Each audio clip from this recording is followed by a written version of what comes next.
This audio reading is taken from the book The Bible and the Newspaper by Charles Spurgeon. Our selected reading is entitled Religious Sluggards. Their nobles put not their necks to the work of their Lord. Nehemiah 3:5. Slothfulness casteth into a deep sleep. Proverbs 19:15. Let us not sleep as do others. 1 Thessalonians 5:6. An American paper has the following in its corner of wit and anecdote. A Sunday school boy at Maysville, Kentucky, was asked by the superintendent the other day if his father was a Christian. "Yes, sir," he replied, "but he is not working at it much. In too many cases the same statement might be made, for multitudes have a name to live and are dead, and the love of many has waxed cold. Religion is a profession with them, but it is not accompanied by practice. Now, of all pursuits in the world, the Christian profession requires the most energetic action, and it utterly fails where diligence and zeal are absent. What can a man do as a farmer, a merchant, a carpenter, or even as a beggar, unless he follows up his calling with activity and perseverance? A sluggard desireth and hath nothing, whatever his trade may be.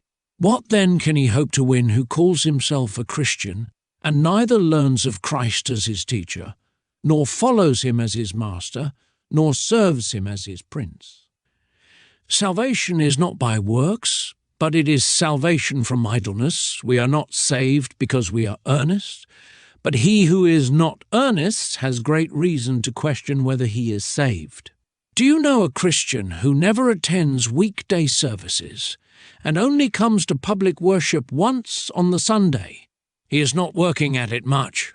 Do you know a professor who is not engaged in the Sabbath school, the visiting society, the tract association, or in any other form of usefulness? He is not working at it much. Do you know a man who gives little or nothing to the work of the Lord, neglects family prayer, never says a word for Jesus, and never intercedes for perishing souls? He is not working at it much. Perhaps he is the best judge of his religion and does not think it worth being diligent about. We heard of one who said his religion did not cost him a shilling a year, and a friend observed that he thought it was more than it was worth. And in the present case we may conclude that a man's religion is a very poor affair when he does not work at it much. Our Lord does not set before us the Christian life as a dainty repose, but as a warfare and a struggle. He bids us strive to enter in at the strait gate, and never suggests to us that we can enter into his rest if we are not willing to wear his yoke. Faith saves us, but it is the faith which worketh by love. All our salvation is wrought in us by the Lord, both as to willing and doing. But yet we are to work it out with fear and trembling, which also by his grace we will henceforth do. Sure, I must fight if I would reign. Increase my courage, Lord. I'll bear the toil, endure the pains, supported by thy word. This concludes our reading. Thank you for listening.